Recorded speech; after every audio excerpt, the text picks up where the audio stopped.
In the year 106 AD, the Han Dynasty, under the reign of Emperor He, was enjoying an extended period of prosperity. Internally, the empire had been at peace for 70 years, led by a succession of 4 emperors all known for their hard work, political acumen, and care for their subjects.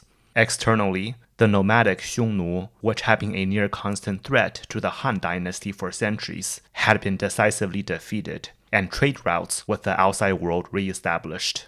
The capital at Luoyang was the heart of an empire with some 50 million inhabitants effectively managed by a large network of career bureaucrats.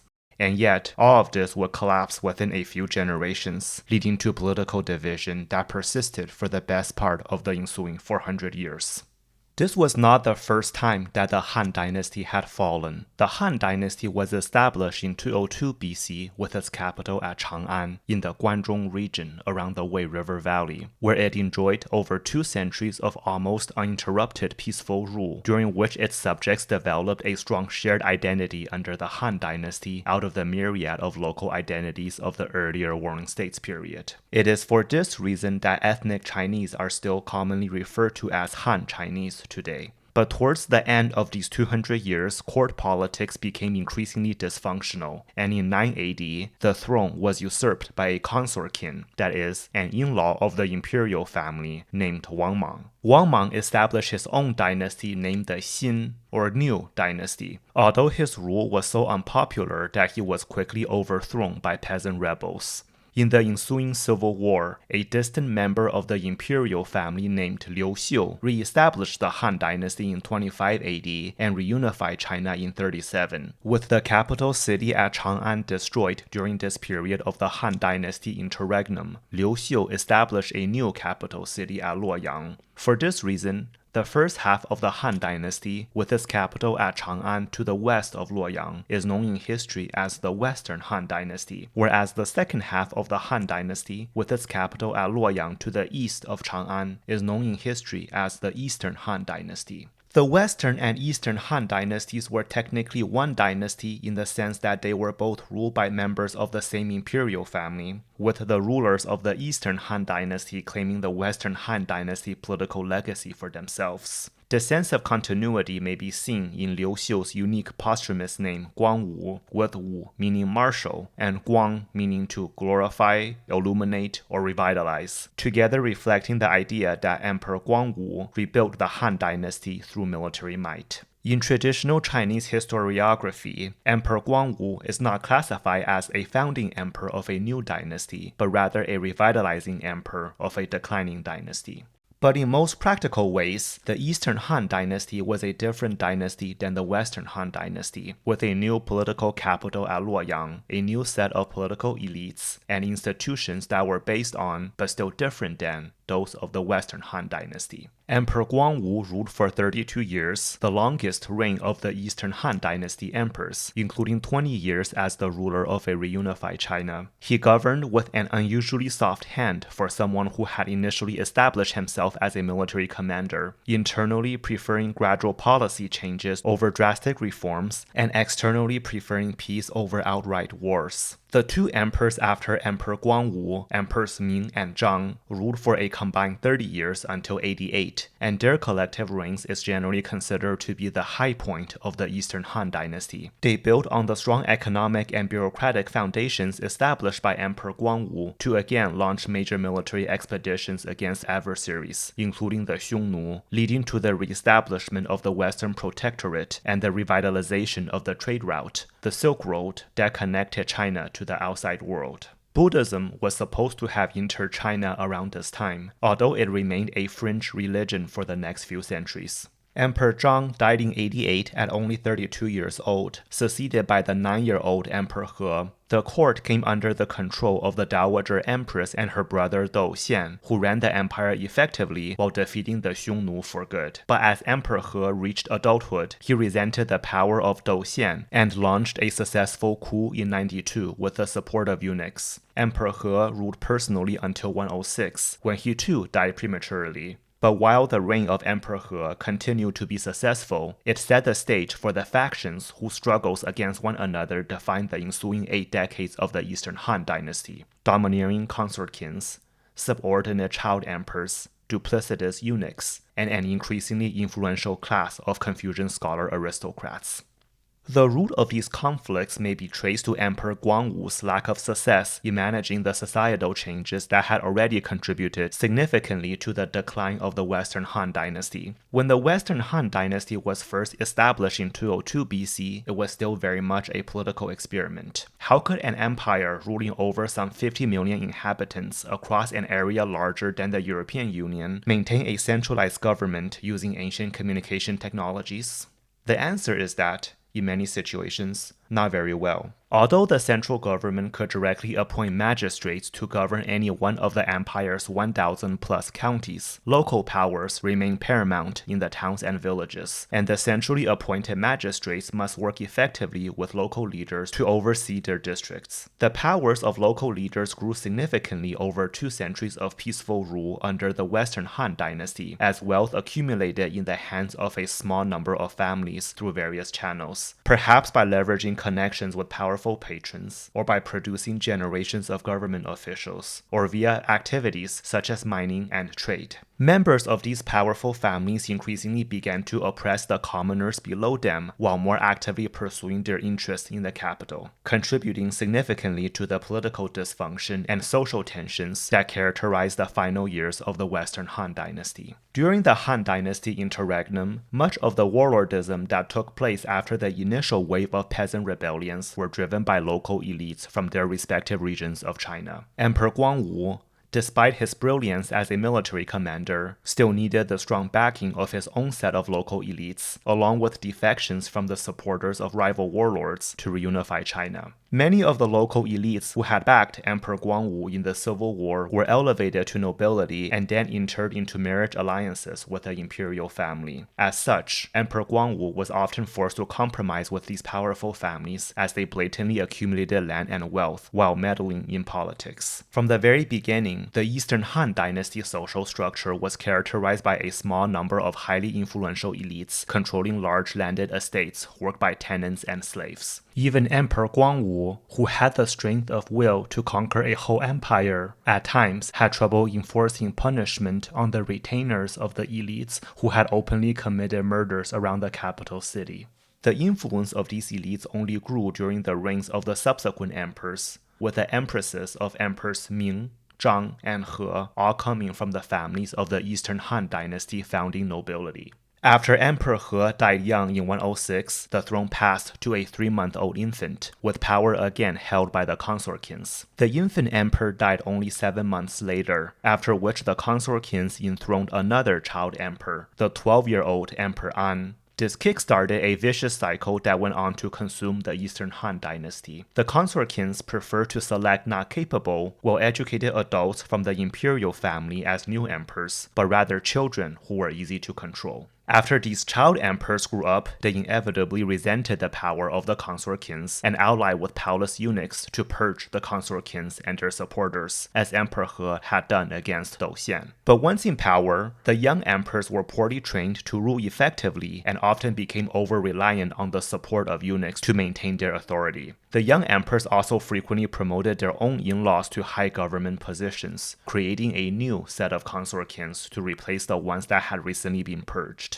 Perhaps this pattern could have been broken had these young emperors gone on to live long lives to produce well-educated adult heirs, but unfortunately, Eastern Han Dynasty emperors had a habit of dying young. After Emperor Zhang died at 32 years old, Emperor He died at 26, Emperor An at 31, Emperor Shun at 29, Emperor Huan at 36, and Emperor Ling at 33, and these were just the ones who made it to adulthood. Each premature death would usher in another series of infighting, coups, and bloodshed that resulted in a new set of consortkins controlling the government, and the cycle repeated itself. Eastern Han Dynasty political intrigue is bewilderingly abstruse to learn about, even by the already ridiculous standards set by Chinese history. Although eunuchs generally played important roles in Chinese history, the Eastern Han Dynasty was still one of the golden ages, so to speak, of eunuchism in Chinese politics. After all, with the palace tightly controlled by the consortkins, the young puppet emperors were often forced to rely on familiar eunuchs for support. Because eunuchs typically came from lower social classes with minimal political connections prior to entering the palace, and then could not have biological children of their own, it was rare for Chinese eunuchs to develop political interests that misaligned significantly with those of their emperors. Because most traditional Chinese historians came from influential land-owning Confucian scholar families who prefer to see limitations placed on imperial power, they also tended to exaggerate the harm done by eunuchs. If only the emperors would stop listening to the eunuchs and listen to us instead, and of course give us the political privileges given to the eunuchs, then we could bring things in China back to normal. When reading Chinese history, we should be wary of the over-the-top vilifications of eunuchs and the emperors who promoted them. But with this said, eunuchs hardly covered themselves in glory either. Eunuchs were typically poorly educated and lacked the technical skills needed to run a large empire. Many of them rose to power only after surviving treacherous palace intrigue, and were prone to applying the same skill sets they had developed for these situations to more generalized politics. Once in power, they often struggled to gain the support of the Confucian scholar officials who ran the bureaucracy, and were instead likely to appoint inexperienced, unscrupulous social climbers to important positions instead. And perhaps because eunuchs did not have biological children of their own or large networks of extended family members and clients in politics, all of whom would have needed to be protected from political enemies, they often displayed little fear in making powerful enemies or being openly corrupt. The fighting between emperors, consortkins, and eunuchs coincided with the growing power of the Confucian scholar officials. Confucianism, which emphasized the maintenance of an orderly society headed by the emperor and managed by scholar officials to rule over the commoners, began to be promoted as the orthodox state ideology during the Western Han Dynasty. By the Eastern Han Dynasty, starting with a strong patronage of Emperor Huang Wan, who had been a serious student of Confucianism in the Imperial Academy before joining the rebellion, Confucianism grew to become the dominant political ideology in China. The study of Confucian texts encouraged ambitious local elites to maintain their loyalties to the emperors while giving them a pathway to power. But at a time when papermaking was still in its infancy and printing had not yet been invented, it was easy for knowledge to be monopolized by a small number of families and their associates. And once a family began to produce government officials, especially high-ranking ones, it could rely on the wealth, political alliances, and client networks these jobs gave them to continuously produce more high-ranking officials across generations. Take, for example, the Yuan clan of Runan Commandery. A key early member was Yuan An, an assiduous official from a family of Confucian scholars during the reigns of Emperors Ming and Zhang. Yuan An eventually rose through the ranks to become one of the three excellencies, the three joint top positions in the imperial bureaucracy. Over the subsequent generations, Yuan An's son Yuan Chang, grandson Yuan Tang, and great-grandsons Yuan Feng and Yuan Wei also rose to the level of the three excellencies. The generation after Yuan Feng and Yuan Wei consisted of two ambitious young men, Yuan Shao and Yuan Shu, who, as they started their political careers in the 170s and 180s, could boast that they came from a family of 四世三公, that is, it had produced a member of the three excellencies for 4 consecutive generations. Their family had accumulated large numbers of allies and clients across the empire, all valuable political capital for the two to draw on as needed. The Yang clan of Hongnong had similar levels of political influence as the Yuan clan of Runan. Its key early member was Yang Zhen, a highly accomplished Confucian scholar who did not even join the bureaucracy until his 50s, during the reign of Emperor An in the first decade of the 100s, but then also rose through the ranks to become the Grand Commandant, one of the three excellencies, in this case the civilian head of the military. The other two of the three excellencies were the excellency of the masses, specifically in charge of the state budget and overseeing the bureaucracy, and the excellency of works, specifically in charge of maintaining the public works. Although all of the three excellencies, beside their normal functions, also served as joint advisors to their emperors and worked together to formulate government policies. Yang Zhen's son Yang Bing, grandson Yang Si, and great-grandson Yang Biao also served as the Grand Commandant, making them another one of the rare imperial Chinese Confucian scholar-aristocratic families to have produced 四世三公. A third family worth highlighting was the Xun clan of Yingchuan. The key member of this family was a highly regarded scholar named Xun Shu, who was mostly active during the reigns of Emperors An and Shun in the early to mid-100s. Xun Shu never made it to the highest tiers of government, but he had a number of students who did, and teacher-student relationships played significant roles in traditional Chinese society, just like familial relations did. Xun Shu was also a tiger dad who had not one, not two, but 8 highly accomplished sons, collectively referred to as 8 dragons of the Xun clan. They, in turn, had their own successful sons, many of whom came of age in the final decades of the 100s, just as the Eastern Han Dynasty was on the verge of collapse. During the Han Dynasty, high-ranking government officials were selected through a process named 举孝廉, or in English, to nominate the filial and incorruptible. Under 举孝廉, educated people could be nominated as candidates for high-level jobs if they demonstrated filial piety, that is, honoring their parents, and conscientiousness. A common career pathway was for a young man to study in the Imperial Academy in Luoyang, followed by stints in low-level positions in his home district that led to a successful 举孝廉. The nominations were highly coveted, with only a few hundred slots awarded each year across the empire. But nominations like this were inevitably subjective, with family influence playing ever more important roles as time went on. Large numbers of a powerful family's allies and clients might go out of their way to generate publicity for a candidate, and governors might trade nominations as favors for one another. At a time when one's reputation could garner a 举孝廉, which could then catapult him to becoming one of the most powerful individuals in the empire, people went to greater and greater lengths to peacock their morality with highly performative acts. Yuan Shao, for example, was already serving as a county magistrate at 20 years old, but abruptly left his job to partake in an unusually long 6-year sabbatical, rather than the more customary 3 years, to mourn the death of his parents. In a rather extreme example, a scholar official named Chen Fan, while serving as a local governor, interviewed a candidate who had been recommended for nomination because after the death of his parents, he refused to leave their tomb and instead lived in it for some 20 years, making him quite famous in his home region. But as the candidate stood before Chen Fan during the interview, it came up that he had 5 sons who were born while he was living in the tomb, presumably conceived next to the deceased grandparents' coffins. Chen Fan was enraged by the farce and punished the candidate accordingly. By the end of the Eastern Han Dynasty, the centuries of emphasis on Confucianism and the political power it granted to successful families had created an influential social class of land-owning scholar gentry whose members shared strong identities with one another. They held a near monopoly on local government positions while gatekeeping who had access to the higher levels of the imperial bureaucracy. In the same way that their mutual discourse with one another could generate publicity for a filial and incorruptible candidate, they could also redirect public opinion toward the emperors based on little more than their personal preferences. They had transitioned from serving as assets of imperial power to a potentially destabilizing force against the emperor's authority. The great families of Confucian scholar officials were beginning to behave like the aristocrats of medieval Europe, albeit without formal noble titles.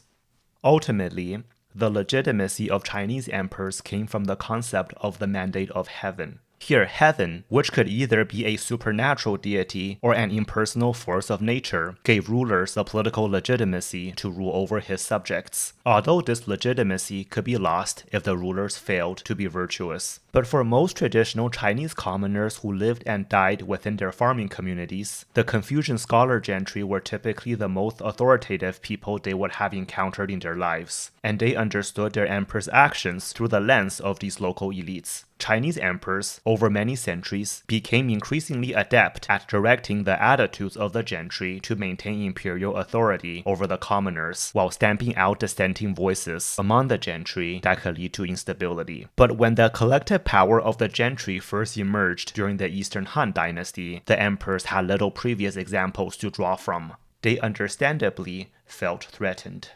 The rise of the Confucian Scholar-Aristocrats coincided with fierce fighting at court among the emperors, eunuchs, and consorkins. Politics became personal, with people appointed to high positions for their loyalties rather than their abilities. Corruption festered. Virtue became a highly performative commodity. As a jingle from the period says, a cultivated scholar cannot read, a filial and incorruptible does not provide for his parents. The morally upright are tainted like mud. The military commanders of high birth are cowardly like chickens. While politics were becoming increasingly dysfunctional, crises were also developing along the frontier as various non-Han Chinese barbarian groups migrated into Han Dynasty territories in growing numbers. To the north were the nomadic Xiongnu, often associated with the Huns that invaded the Roman Empire in the 400s, although this link is now largely disproven. The Xiongnu Confederacy had been an existential threat to the Western Han Dynasty until it was decisively defeated by the armies of Emperor Wu of Han around 100 BC. It further weakened over subsequent generations and then splintered in two during the reign of Emperor Huang Wan. One group of Xiongnu, later known as the Southern Xiongnu, submitted themselves to the Eastern Han Dynasty and were resettled inside the Great Wall among the local Han Chinese population. They were exempt from paying taxes and were instead given large subsidies by the Han government for them to serve as auxiliaries along the frontier. The other group of Xiongnu migrated further to the west and became known as the Northern Xiongnu. The Northern Xiongnu continued to pose a threat to the Han Dynasty until they were finally defeated by Dou Xian in 91. After this defeat, the Northern Xiongnu migrated deeper into the steppes toward Europe and gradually became lost to history. The Southern Xiongnu remained in Han territories, with its population growing larger and larger and then resettling further and further to the south. To the east of the Xiongnu were the Huan, who had previously been vassals of the Xiongnu. After the Xiongnu were defeated by the Western Han Dynasty around 100 BC, the Huan switched their allegiances to the Han Dynasty, settling along the northeastern frontier outside of the Great Wall to serve as buffers against the Xiongnu. By the end of the Eastern Han Dynasty, they had also migrated deep into Han territories within the Great Wall. They maintained their strong military culture despite beginning to adopt settled agriculture, and large numbers of them served as auxiliaries in the Han Dynasty armies throughout the 100s AD. Beyond both the Southern Xiongnu and the Huan were the Xianbei, a people closely related to the Huan. In the 1st century AD, the Xianbei migrated westward from what is now northeastern China to fill the vacuum left behind by the departing Xiongnu. In the mid-100s, they grew to form a formidable confederation under their leader Tan Shihuai, although after his death, the Xianbei Confederation splintered into many smaller groups. Nonetheless, the collective strength of the Xianbei remained strong, and their frequent raids contributed significantly to the southward migrations of the Southern Xiongnu and the Huan. To the west were two groups of Proto-Tibetans, the Qiang and the Di. The Di had become Han Dynasty subjects after they were conquered by Emperor Wu around 100 BC. They increasingly pursued settled agriculture during the Han Dynasty and enjoyed good relations with the government, all while maintaining their language and culture. The Qiang were nomads on the edge of the Tibetan Plateau who began to migrate eastward in large numbers toward the end of the Western Han Dynasty, when they underwent a population boom. Unlike the Xiongnu, who set aside their tribal differences to coalesce into a confederation, the Qiang remained fragmented along tribal lines and frequently fought amongst each other. The early Eastern Han Dynasty emperors waged multiple wars against the Qiang, pushing Han Dynasty rule as far west as the shores of Lake Qinghai during the reign of Emperor He. But for the most part, the Eastern Han Dynasty suffered from the lack of a consistent frontier policy in the northwest. The military colonel who oversaw Qiang affairs was frequently replaced, and policies often shifted greatly from one colonel to another, with perhaps one colonel focused on outright military suppression, while his replacement focused on conciliation and resettlement. To make matters worse, because high-ranking Eastern Han Dynasty officials were barred from serving in their home regions, the colonels typically came from the east and had little appreciation for local northwestern customs. Many of them were openly corrupt, driving more and more of the Qiang to rebellion. Relations between the rapidly growing Qiang population in the northwest, the local Han Chinese population, and the Han Dynasty government progressively deteriorated even during the golden age of the Eastern Han Dynasty. A widespread Qiang rebellion broke out across the northwest in 107, with some 8,000 Han Dynasty soldiers killed in battle.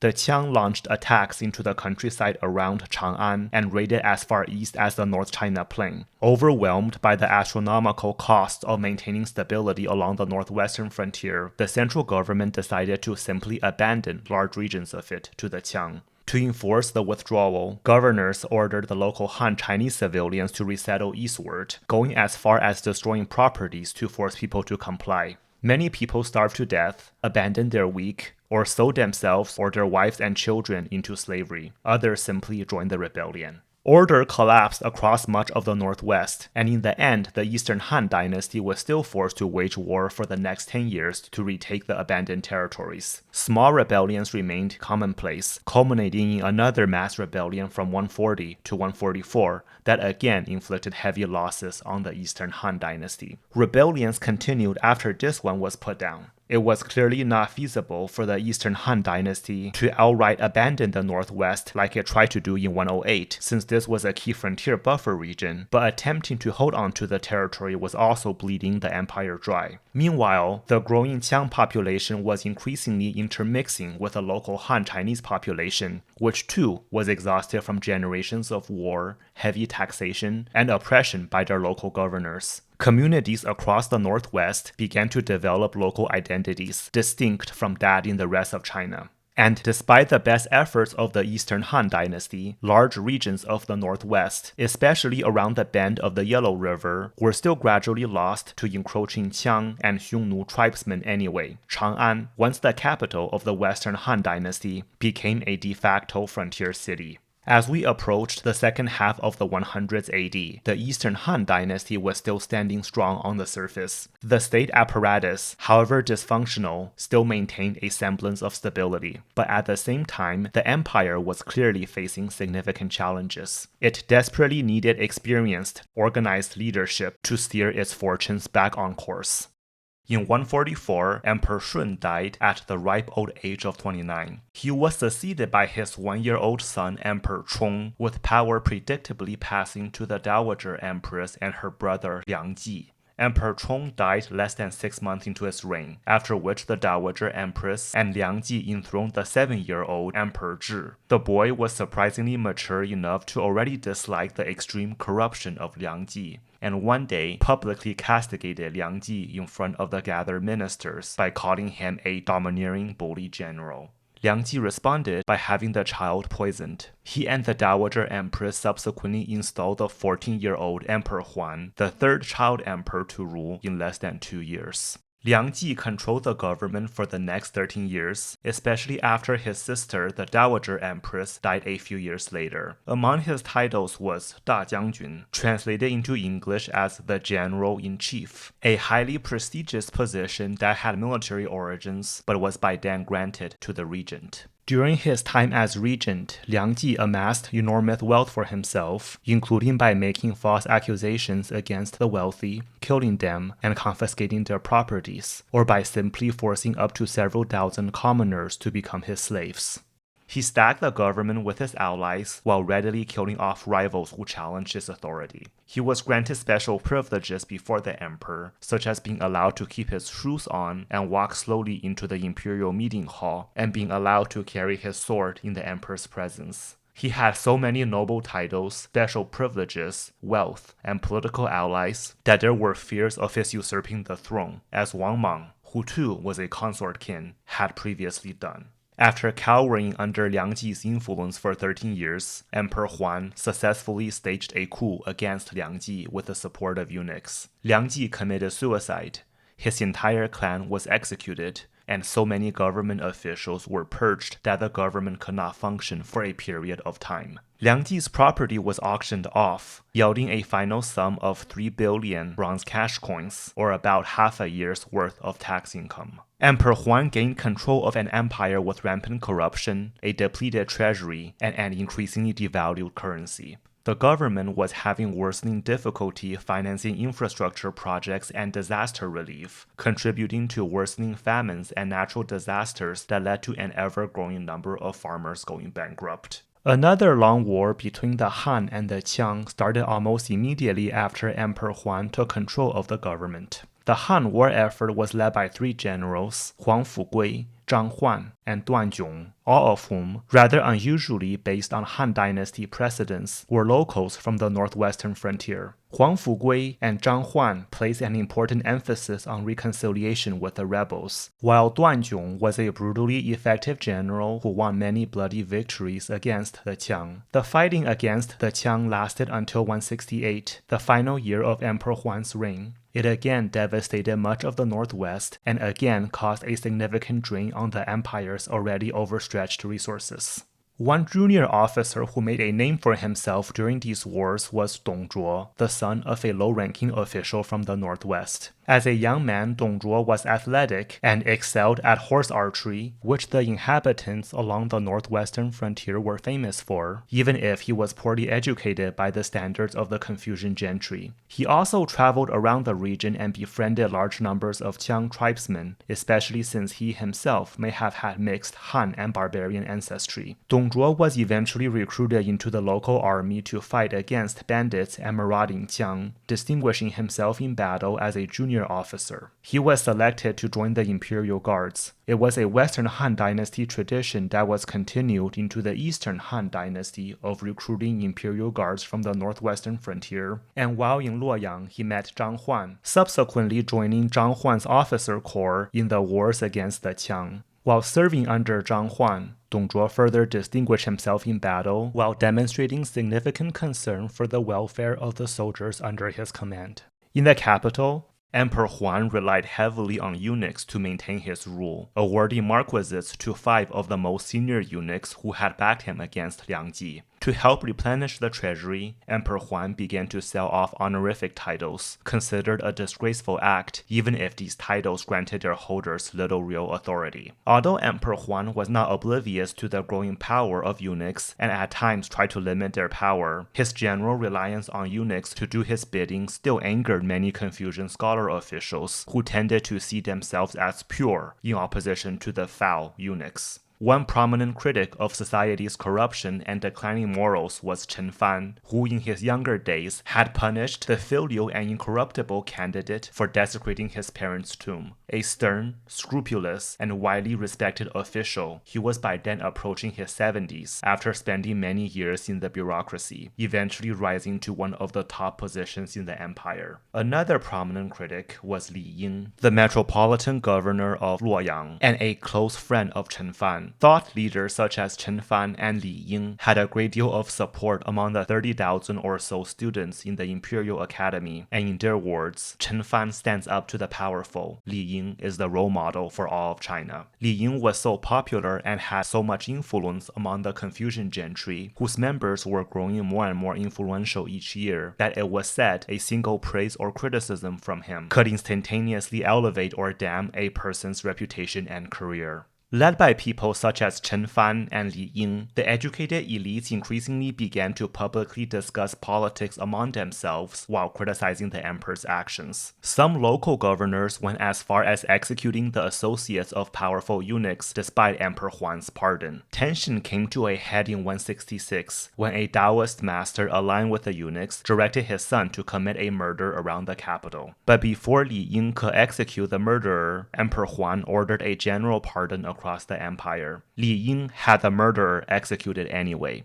This was not the first time that Li Ying had upheld the law against the eunuchs either, and the enraged eunuchs subsequently escalated the situation by accusing Li Ying of leading large numbers of students in the Imperial Academy in slandering the emperor, damaging the emperor's authority in the eyes of his subjects. This led to the arrest of Li Ying and some 200 of his allies. The situation cooled down by the following year, and with the vouching of the emperor's brother-in-law, Dou Wu, Li Ying and his allies were released from prison but were labeled as partisans and prohibited from further serving in the government bureaucracy. Chen Fan was also relieved of his position for his support of the partisans. This event became known as the first disaster of the partisan prohibitions, even if it was, in and of itself, not much of a disaster. The partisans became celebrities among the Confucian gentry, many of whom openly lambasted the court for incompetence, while talking up plans of seizing control of the government, purging the eunuchs, and rebuilding an ideal government based on their visions for China. Whatever fears of the Confucian gentry that had led to Emperor Huan to initially punish Ling and the other partisans had become a self-fulfilling prophecy. Before the situation could escalate further, Emperor Huan died in 168. He continued the Eastern Han tradition of not leaving behind an heir, causing power to again fall into the hands of the Dowager Empress and her brother Dou. The pair predictably selected another child, this time the 11-year-old Emperor Ling, to succeed the throne. The court came under the control of a triumvirate that included Dou and Chen Fan, who had been recalled to serve in the central government. Chen Fan was appointed the Grand Tutor, a non-permanent role usually given to a senior politician to serve as the guiding mentor of a new emperor. The position was largely symbolic, but was extremely prestigious and effectively made its holder the head of the Confucian bureaucracy.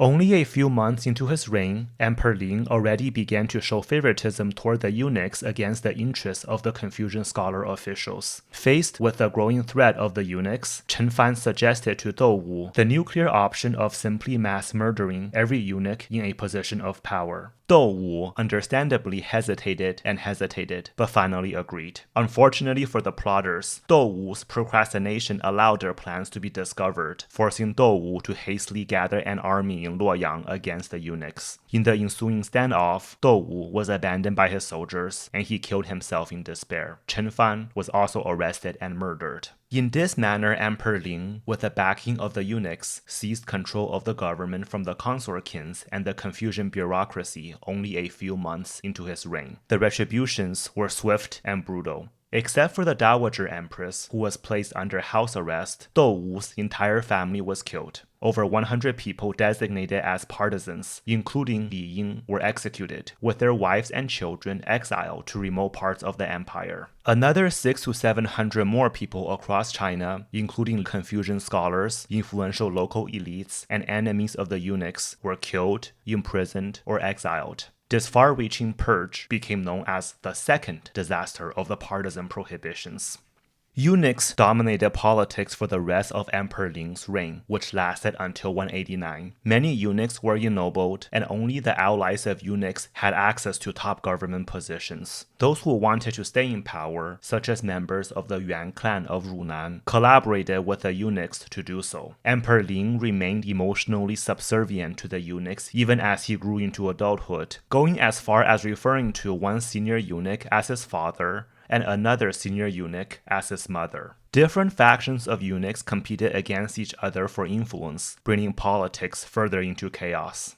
The eunuchs also continued their attacks on the Confucian gentry. In 172, over 1,000 students in the Imperial Academy were imprisoned by the eunuchs. Another wave of partisan prohibitions took place in 176, with those even sharing just a common great-great-grandfather with a partisan also barred from serving in the government. These sweeping prohibitions led to a dramatic deterioration in the competency of government officials, all while significantly eroding the support for the central government among local elites across the empire. With the help of the eunuchs, Emperor Ling, starting in 178, began to sell off government positions, using the profits to fund his lavish lifestyle. The asking prices were openly displayed. 10 million cash for one of the 3 excellencies, 5 million for one of the 9 ministers, or 20 million for the governorship of a commandery. The higher prices for governorships was perhaps because, unlike jobs in the central government, which were highly prestigious but conferred the holders less direct benefits, governorships allow the holders to recoup the cost of their investments by squeezing wealth out of the local populations. While corruption has been common throughout Chinese history, such open displays of it is still widely considered to be an especially reprehensible law.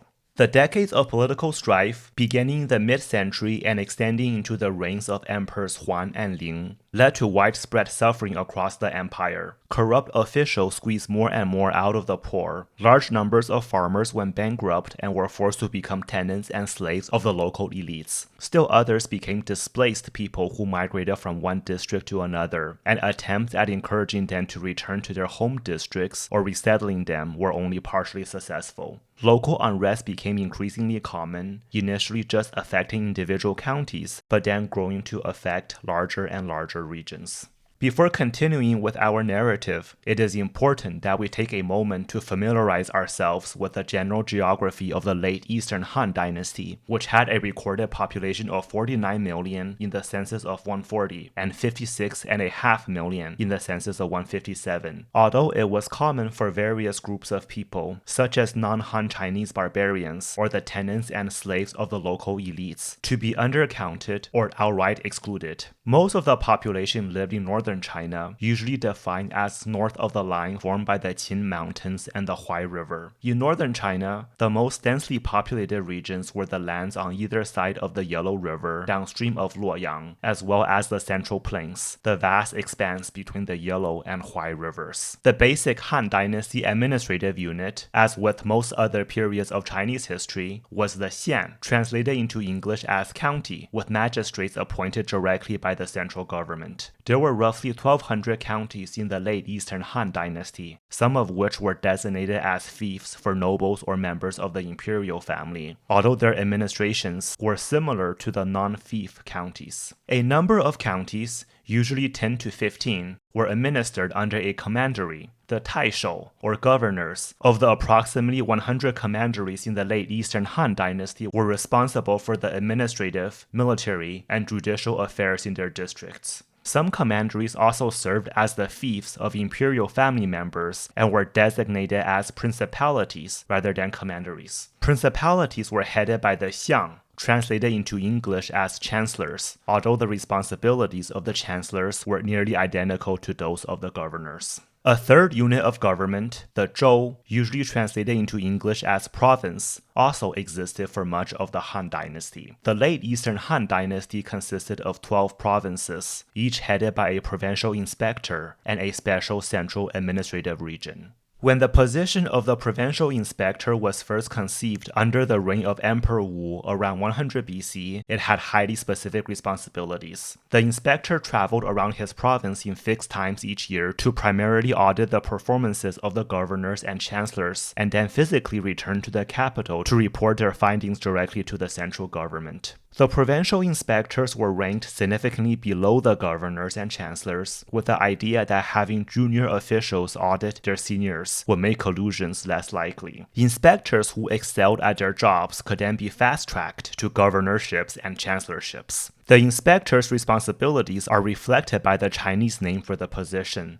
刺史. 刺 means to pierce, that is, to inspect, and shi means an envoy. The Western Han Dynasty inspectors were little more than special envoys deployed by the central government to the provinces to fulfill a highly specific role. During the Han Dynasty interregnum, the inspectorship was converted to a different position, mu in Chinese, literally meaning shepherd. A shepherd had full authority in his province, and so the position is usually translated into English as governor. Because of the significant powers these provincial governors held that could threaten central authority, Emperor Guangwu wisely abolished the position and restored the role of the inspector. Nonetheless, Eastern Han Dynasty inspectors still had much more authority than their Western Han Dynasty counterparts. By the end of the Eastern Han Dynasty, the inspectors operated out of fixed provincial seats, no longer needed to physically report back to the central government, and so had more opportunities to build local connections, inspected more than just the governors and chancellors but also their subordinates, and had the authority to remove poorly performing officials. They had effectively become the heads of their respective provinces. Nonetheless, the actual day-to-day tasks of managing the provincial bureaucracies and armies remained in the hands of the governors and chancellors, not the inspectors. The special central administrative region, named Sili, contained both the capital at Luoyang and the former capital at Chang'an, which still enjoyed special political status. It was under the administration of a colonel rather than a provincial inspector. Much of the mid-Yellow River basin, where the earliest Chinese dynasties had originated, was located in Sili.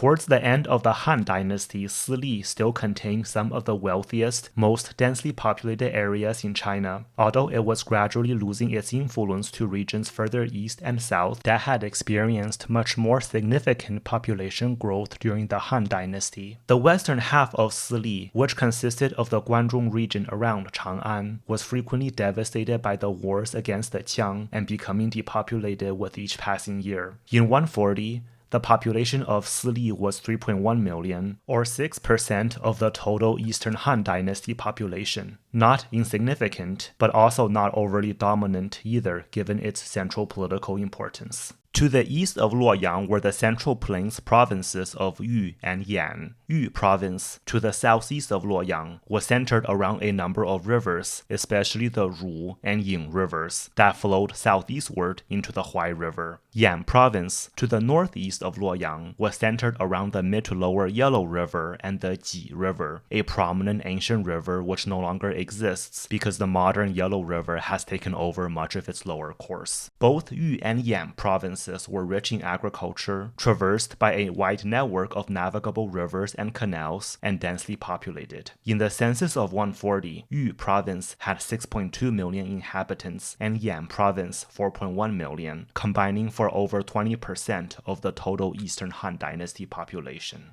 Of particular importance were three commanderies, Yingchuan and Runan commanderies in Yu province, and Nanyang commandery in neighboring Jing province, collectively with almost 6 million inhabitants, or 12% of the empire's total. All three commanderies were noted for their strong Confucian scholarship, while Nanyang also held special political significance as the home commandery of Emperor Guangwu, with large numbers of the Eastern Han Dynasty founding nobility coming from there. The elites in these three commanderies were closely associated with one another through marriage alliances, teacher-student relationships, patron-client relationships, or as fellow students in the Imperial Academy. These social networks, along with the region's geographical proximity to the capital, gave their gentry an overwhelming amount of political influence in the late Eastern Han Dynasty. Li Ying, for example, came from Yingchuan, while Chen Fan and the Yuan family came from Runan. In the far east beyond Mount Tai were the two coastal provinces of Qing and Xu. Qing province mostly corresponded to the state of Qi during the Warring States period, whereas Xu province mostly corresponded to the later territories of the state of Chu. Portions of both Qing and Xu provinces extended westward into the Central Plains, although their coastal regions, especially in the Shandong Peninsula under Qing province, were still fairly isolated from the Central Plains. In these far eastern regions, north-south travel along the coast was often easier than east-west travel toward the interior. In 140,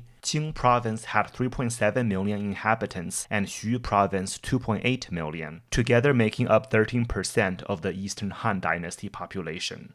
In the north was a region of Hebei, meaning north of the Yellow River, almost all of which, except for its southernmost tip, was under the administration of Ji and You provinces. Ji province, which corresponded to the ancient state of Zhao, contained most of the North China Plain to the north of the Yellow River. This region experienced tremendous growth during the Han Dynasty as large swaths of marshland were reclaimed for agriculture, and by the late Eastern Han Dynasty had become one of the wealthiest, most populated provinces in China with 5.9 million inhabitants. You province, which corresponded to the ancient state of Yan, stretched from the northern tip of the North China Plain near what is now Beijing to the northern reaches of the Korean peninsula. You province was cold, remote, and sparsely populated, with only 2 million inhabitants, although it contained large populations of non-Han Chinese people such as the Huan that were likely excluded from the official censuses. Modern scholars estimate that as many as 3 million Huan alone may have lived in You province by the end of the Eastern Han Dynasty.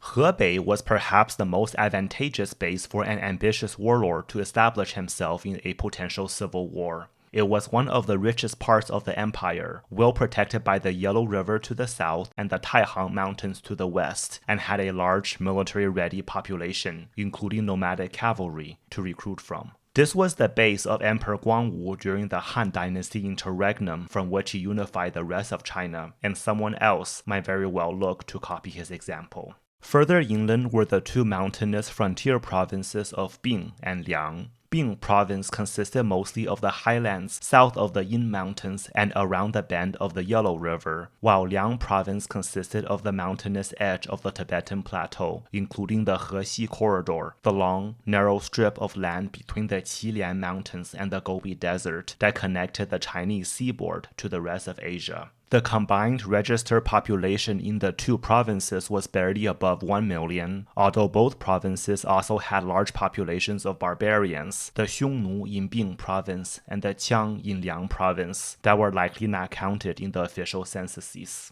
Large regions of these two provinces were also beginning to be lost to barbarian groups toward the end of the Eastern Han Dynasty. The low registered populations and heavy barbarian influences of Bing and Liang provinces, as well as You province, meant that their inhabitants had little input in the operations of the central government, which was almost completely dominated by the Confucian Scholar-Aristocrats from the densely populated northern interior provinces. At the same time, the central government found it convenient to recruit ever larger proportions of its army from the heavily militarized frontier populations, or otherwise send one group of barbarian auxiliaries, such as the Huan, on expeditions against another group, such as the Qiang. All this led to a widening disconnect between the aristocratic politicians who control the central government and the military commanders who control the frontier armies. To the south were the provinces of Yang, Jing, and Yi in the Yangtze River Basin. In early Chinese history, southern China was much more sparsely populated compared to the north, although throughout the Han Dynasty large amounts of settlement, colonization, and assimilation took place across the south, and by 140 the registered population of Yang province had grown to 4.3 million, Jing province to 6.3 million, and Yi province to 7.2 million. Some of the population growth was due to migrations from the north, including those displaced by famines or other natural disasters, while others were driven by the addition of aboriginal populations to the registrars of taxpayers. But despite all of this growth, large communities of aboriginals in all three provinces remained outside of the direct control of the Han Dynasty government, and much of the Han Chinese population in the south lived in scattered communities along the intersection of different cultural identities. And with the three provinces of the Yangtze River Basin growing to hold over 1/3 of the overall registered Eastern Han Dynasty population, the South was finally populated enough that, should a civil war reemerge, its factions could finally maintain sustained defenses against large-scale northern invasions. The final province was Jiao province in what is now far southern China and northern Vietnam. This region also grew during the Han Dynasty, but its population remained small by the end of the Eastern Han Dynasty, with no more than a few million registered inhabitants along with large numbers of aborigines. It was too sparsely populated and too remote to feature much in the upcoming events. In addition to the aforementioned locations, there were 6 client kingdoms under the administration of Yi, Liang, and You provinces, similar to status as commanderies and principalities. There was also the Western Protectorate, which consisted of Han Dynasty garrisons overseeing vassal states mostly in what is now Xinjiang. All of these regions were also too remote to feature much in the upcoming events. Against the backdrop of the worsening strife under Emperors Huan and Ling, a Taoist secret society began to develop. When we speak of Taoism today, we typically make the distinction between philosophical and religious Taoism. Philosophical Taoism, centered around the texts Dao De Jing and Zhuangzi, first became prominent around 300 BC and explores various ideas. That nature operates based on absolute principles which defy labels, with change being a constant part of nature, and people could live in harmony with nature by practicing detachment to ultimately achieve inner freedoms for themselves. Religious Taoism is characterized by practices which we today would label as religious, such as the worship of gods, monastic traditions, communal rituals, and alchemy, many of which gradually came to being during the Han Dynasty out of philosophical Taoist principles. Religious Taoism exploded in popularity in the second half of the 100s as various charismatic leaders began preaching to the suffering masses about the arrival of Messiah-like figures who would lead them in establishing a prosperous society of great peace. During the reign of Emperor Ling, a native of Ji province named Zhang Biao began to travel around China with two of his brothers, providing miracle cures with magical waters against plagues and promoting the formation of communal societies, all while preaching about an upcoming apocalypse that would lead to great peace. Although most of Zhang Biao's followers were destitute, a number of local elites and eunuchs also joined his movement. Over a period of 10 to 20 years, Zhang Biao's followers grew to hundreds of thousands strong, spread across 8 provinces. His followers were organized into 36 units, with the larger units consisting of over 10,000 members, each with its own commander. With such a large base of support across China, Zhang Biao and his brothers plotted a revolt. This was not anything new. A number of small rebellions had already broken out over the preceding decades based on religious or magical principles, with their leaders claiming cosmic backing that the Han Dynasty was about to come to an end. As early as 181, there were concerns from the government bureaucracy about Zhang Biao's growing movement, but the concerns were ignored.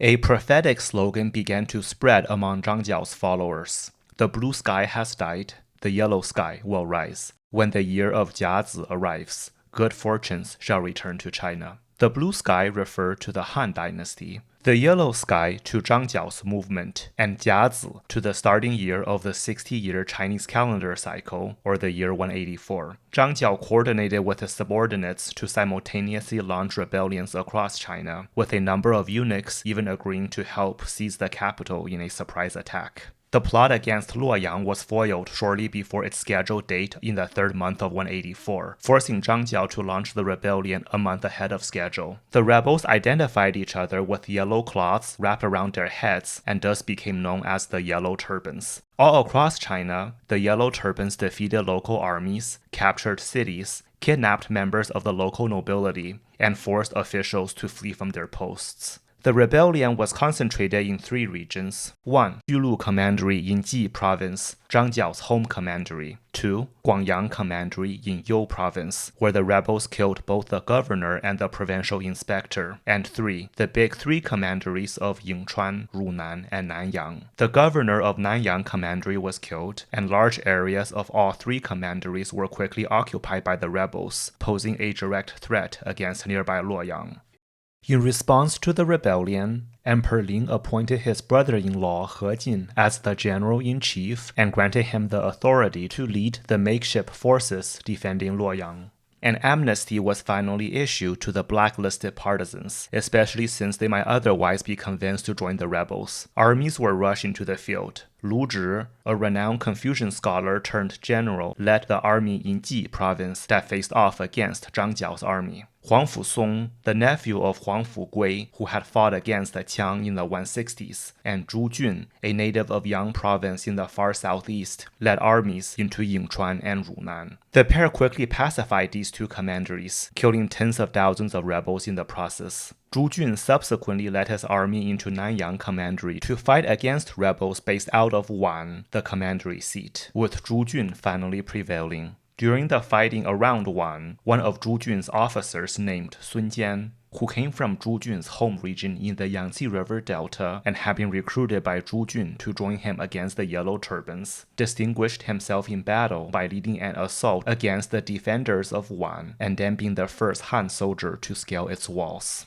In Ji province, Lu Zhi outmaneuvered Zhang Biao, who was not much of a general, forcing Zhang Biao and his army to retreat behind fortified positions. But as the siege went on, Lu Zhi failed to bribe the eunuch sent to audit his performance, causing the eunuch to send back negative reports about Lu Zhi. Lu Zhi was replaced by Dong Zhuo, who had slowly risen through the ranks of the Han military since his days fighting against the Qiang in the 160s. Dong Zhuo also made little progress against Zhang Biao and was in turn replaced by Huang Fusong. As the siege continued, Zhang Biao died of illness. A series of decisive engagements finally took place by the winter of 184, with Zhang Biao's 2 surviving brothers, along with some 100,000 rebels, killed in the fighting. Hundreds of thousands more rebels and their sympathizers were also massacred across China. The rebellion was all but destroyed by early 185. The Yellow Turban Rebellion, now widely remembered as the opening event in the novel The Romance of the Three Kingdoms, marked the beginning of the end of the Eastern Han Dynasty. In response to the widespread instability, local elites across China raised militias for self-defense, many of which remained in place after the rebellion. Remnants of the Yellow Turbans, along with other rebel groups claiming to be the Yellow Turbans, continued to sporadically rebel across the empire. The central government continued to do little to mitigate the widespread social and economic strife that led to these rebellions in the first place, allowing local elites to increasingly fill in the gaps left behind by the central government's waning reach. Eunuchs continued to dominate the court. Corruption continued to fester.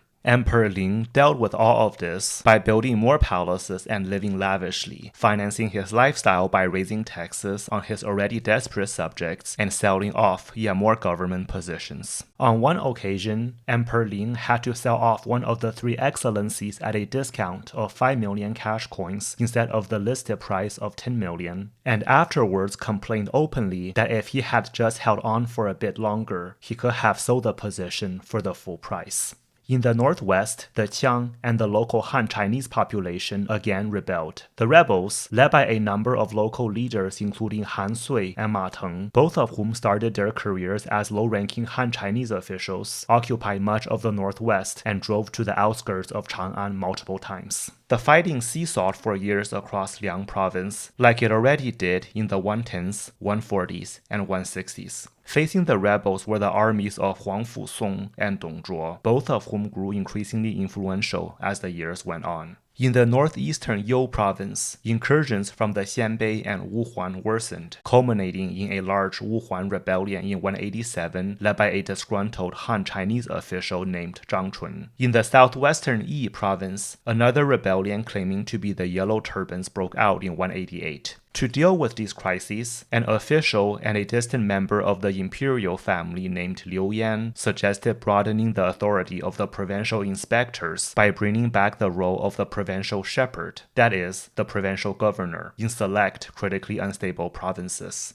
The central government, perhaps resigned to the fact that its authority across China was falling apart anyway, agreed. The proposal may have been self-serving on Liu Yan's part, since he then managed to get himself appointed the governor of Yi province. Another distant member of the imperial family, Liu Yu, was appointed the governor of You province to deal with the Wuhuan rebellions there. In the capital, He Jin, the emperor's brother-in-law, continued to have significant influence in government. He Jin was supported by a number of up-and-coming politicians, including 3 people who would go on to play key roles in the upcoming events: Yuan Shao and Yuan Shu from the Yuan clan of Runan, and Cao Cao. Yuan Shao and Yuan Shu were both biological sons of Yuan Feng, but Yuan Shao's mother was a concubine, whereas Yuan Shu's mother was the formal wife, giving the younger Yuan Shu precedence over the older Yuan Shao in traditional Chinese primogeniture. To further complicate matters, the two's biological uncle died without an heir, and Yuan Shao was posthumously adopted by his uncle to carry on that branch of the family's line. This made Yuan Shao and Yuan Shu half-brothers biologically, but cousins legalistically. Both had strong ambitions of leveraging their family influence to catapult their careers. Cao Cao, who would go on to become a primary rival of the Yuan brother cousins, came from a eunuch family.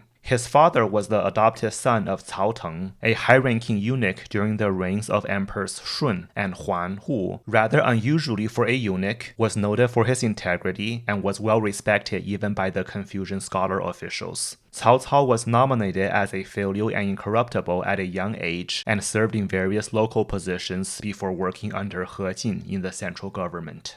Emperor Ling was not oblivious of the growing powers of He Jin. In 188, he ordered the establishment of a new army in the capital named the Army of the Western Garden, with Jian Shuo, one of his favorite eunuchs, serving as one of the army's 8 colonels while overseeing the other 7 colonels, among whom were Yuan Shao and Cao Cao. In this way, Jian Shuo gained control of Luoyang's defenses, and even He Jin had to answer to him.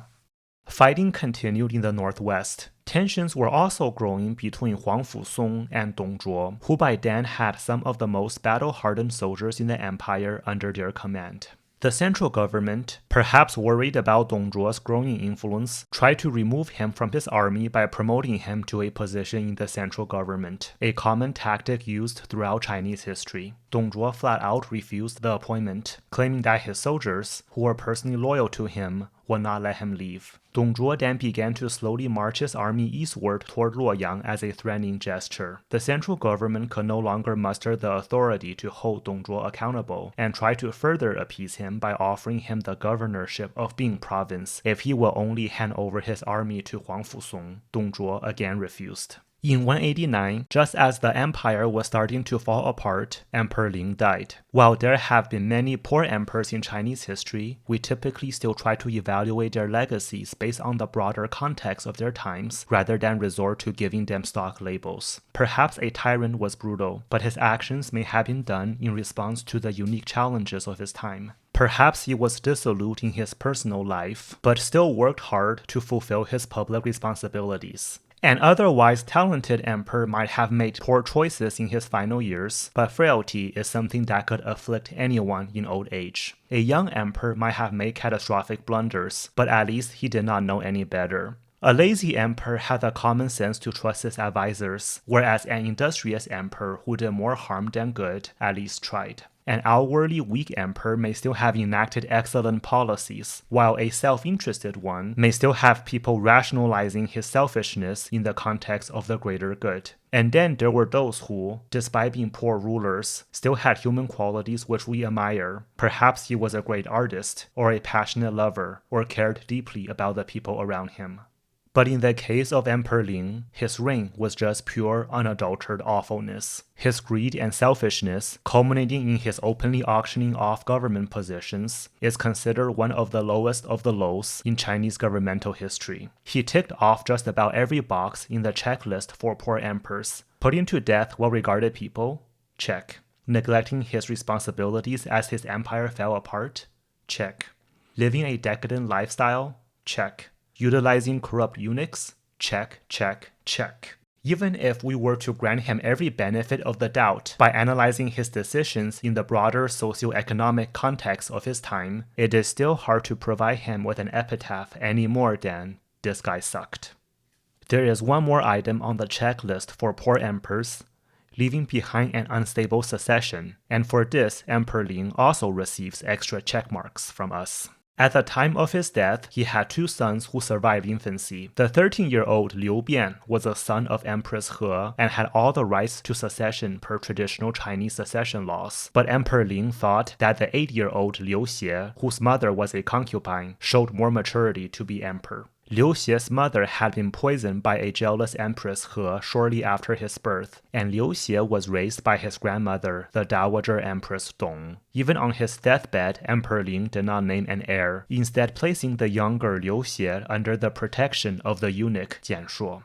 The older Liu Bian was enthroned as the new emperor, known posthumously as Emperor Shao, with Shao simply meaning youthful, a common posthumous name for young emperors who ruled briefly while doing little of note. Yuan Wei, a senior politician and the wily old uncle of Yuan Shao and Yuan Shu, was appointed the grand tutor. Jianshuo plotted with other eunuchs to assassinate He Jin, but his plot was discovered. He Jin subsequently had Jianshuo arrested and killed, and afterwards gained control of Jianshuo's soldiers.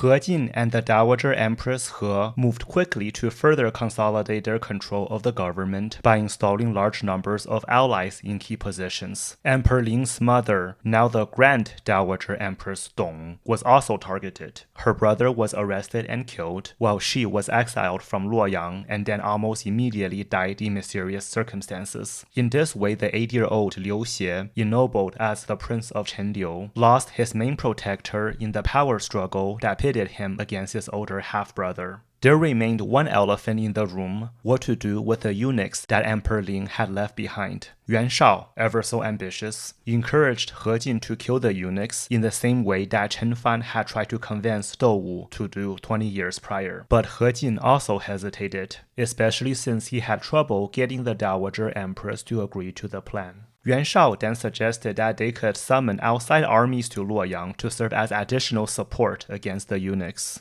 He Jin agreed to the revised proposal, although many high-ranking officials, including Cao Cao, were highly critical of it. In their words, if He Jin wanted to purge the eunuchs, he could simply have them arrested, whereas calling in outside armies was a high-risk, low-reward move that could lead to unexpected instability. Dong Zhuo, who by then had brought his army without permission to Hedong Commandery, only a short distance across the Yellow River to the northwest of Luoyang, eagerly marched his army toward Luoyang in response to He Jin's summons. But as Dong Zhuo's army approached Luoyang, He Jin got cold feet again and did not trust Dong Zhuo to enter Luoyang with his army, instead ordering him to stay put on the outskirts of the city. In the capital, Yuan Shao continued to call for the eunuchs to be purged. He Jin, perhaps understanding that despite his differences with the eunuchs, they still might turn out to be useful allies in preventing the Confucian scholar officials such as Yuan Shao from growing too powerful, continued to hold off. To force the issue, Yuan Shao secretly sent out fake orders under He Jin's name to arrest the family members and allies of the eunuchs. The eunuchs, growing more and more desperate in this political standoff, finally snapped. They lured He Jin into the palace and then murdered him. It is hard to know what the eunuchs thought they could accomplish by murdering He Jin, whose enraged allies, led by Yuan Shao and his uncle Yuan Wei, immediately arrested and killed key senior officials allied with the eunuchs. Yuan Shao then led an army to storm the palace, massacring every eunuch in sight, including people with little facial hair who were mistaken for eunuchs. A few senior eunuchs fled Luoyang with Emperor Shao and the Prince of Chenliu, only to be intercepted by a search party of government officials. The eunuchs killed themselves in despair. As the search party made its way toward Luoyang with Emperor Shao and the Prince of Chenliu, they were in turn intercepted by the soldiers of Dong Zhuo, who then entered the capital with the 2 VIPs under his control. Dong Zhuo's army was only 3,000 strong, too small to make much of an impact in the capital. He had his men sneak out of the city at night and re-entered each morning with a great deal of pomp, leading people to believe that he had far more men at his disposal. He also quickly absorbed He Jin's army, which had significantly weakened itself with infighting in the immediate chaos after He Jin's death. There was still one more army left in Luoyang that could threaten Dong Zhuo, that of Ding Yuan, an ally of He Jin whose soldiers, like those of Dong Zhuo, also came from the frontier, in this case Bing province. Dong Zhuo plotted with one of Ding Yuan's subordinates, Lü Bu, to murder Ding Yuan, allowing Dong Zhuo to then absorb Ding Yuan's army into his own. We do not know what Dong Zhuo did to convince Lü Bu to murder Ding Yuan. In the Romance of the Three Kingdoms, Dong Zhuo bribes Lü Bu with gifts of treasures, as well as a majestic red-colored horse that becomes Lü Bu's signature ride. But realistically, since history is usually not as dramatic as historical fiction, we know that the historical Dong Zhuo was a highly charismatic leader who had spent decades in various military commands along the northwestern frontier, and so he and Lü Bu may simply have already been friends. By controlling the army in Luoyang, Dong Zhuo effectively gained control of the central government. It would have been difficult for a political outsider from the northwestern frontier like him, regardless of what he did, to gain the respect of the elites from the east. But to make matters much worse for him, he had very little of the political intelligence needed to navigate the convoluted world of high-level Eastern Han politics. Almost immediately after controlling the capital, he began to openly discuss deposing Emperor Shao and replacing him with the Prince of Chenliu. His possible reasons for switching emperors included that he thought the Prince of Chenliu showed more maturity to be emperor than Emperor Shao, that he felt an affinity for the Prince of Chenliu's protector, the Grand Dowager Empress Dong, who may have had shared kinship with him, and just because he could, so why not? As we shall see, Dong Zhuo was not particularly intentional with his decision-making. Yuan Shao openly opposed Dong Zhuo's proposal and subsequently fled the capital. Lu Zhi, who by then had been promoted to a senior government official, also openly opposed Dong Zhuo and was stripped of his position. Most of the remaining members of the central bureaucracy were too intimidated to speak up.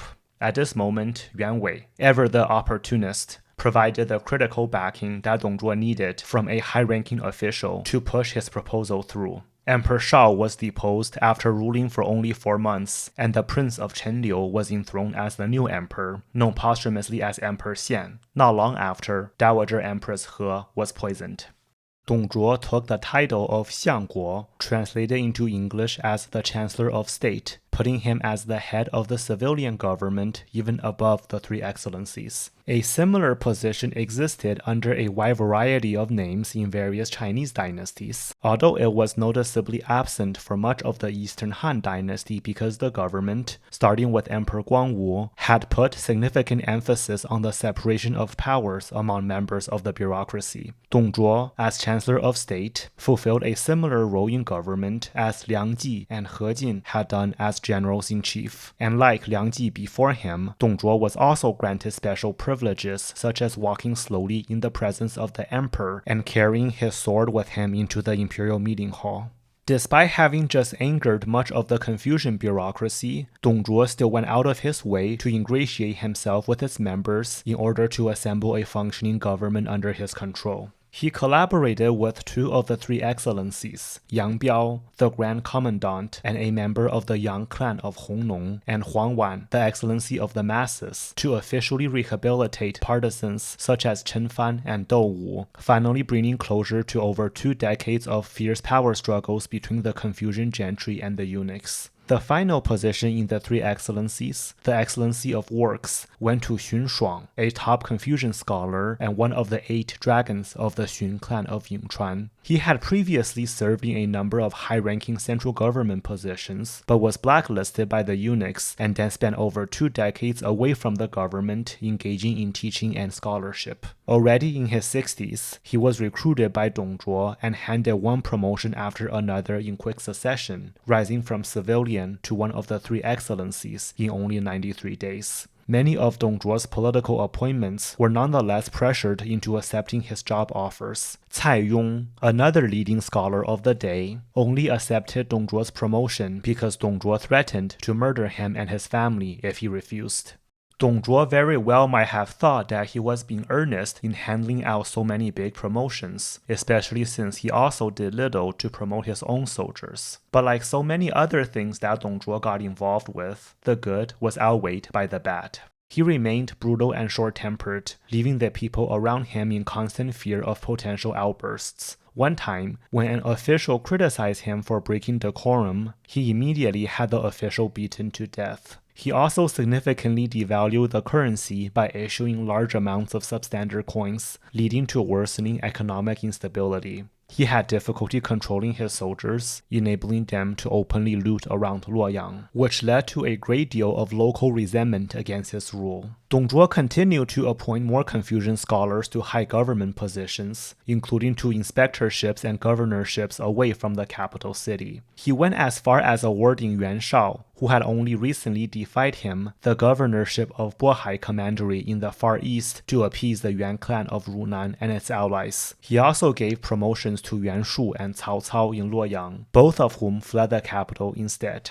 By the spring of 190, resentment toward Dong Zhuo led to a number of governors and inspectors, mostly in the provinces of Ji, Yan, and Yu, immediately to the east of Luoyang, to openly revolt against Dong Zhuo. Many of the rebel leaders were recent political appointments of Dong Zhuo, and they nominated Yuan Shao to lead their alliance. But despite Dong Zhuo's general unpopularity, outright confrontation with him was still not universal, with many local officials openly criticizing Dong Zhuo, but then not doing anything concrete to oppose him. Liu Yan, for example, ostensibly raised an army to fight Dong Zhuo, but then held it back for self-defense only. Liu Yu, fresh from putting down the Wuhuan rebellion, was also not recorded to have done anything substantial against Dong Zhuo. Faced with the onslaught from the east, Dong Zhuo immediately had Liu Bian, the deposed Emperor Shao, poisoned to prevent the rebels from rallying around him. And instead of facing the Eastern Alliance with his battle-hardened frontier army or playing politics to get the alliance to dissolve, Dong Zhuo suggested to simply abandon Luoyang and move the court to Chang'an in the Guanzhong region, which was both well protected by mountains and close to his home base in the northwest.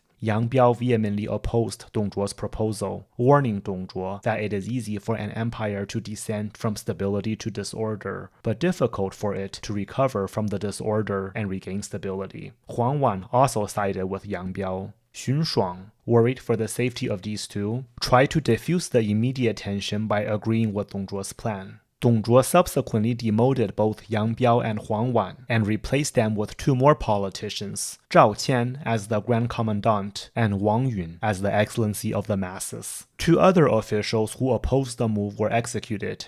Dong Zhuo again got what he wanted.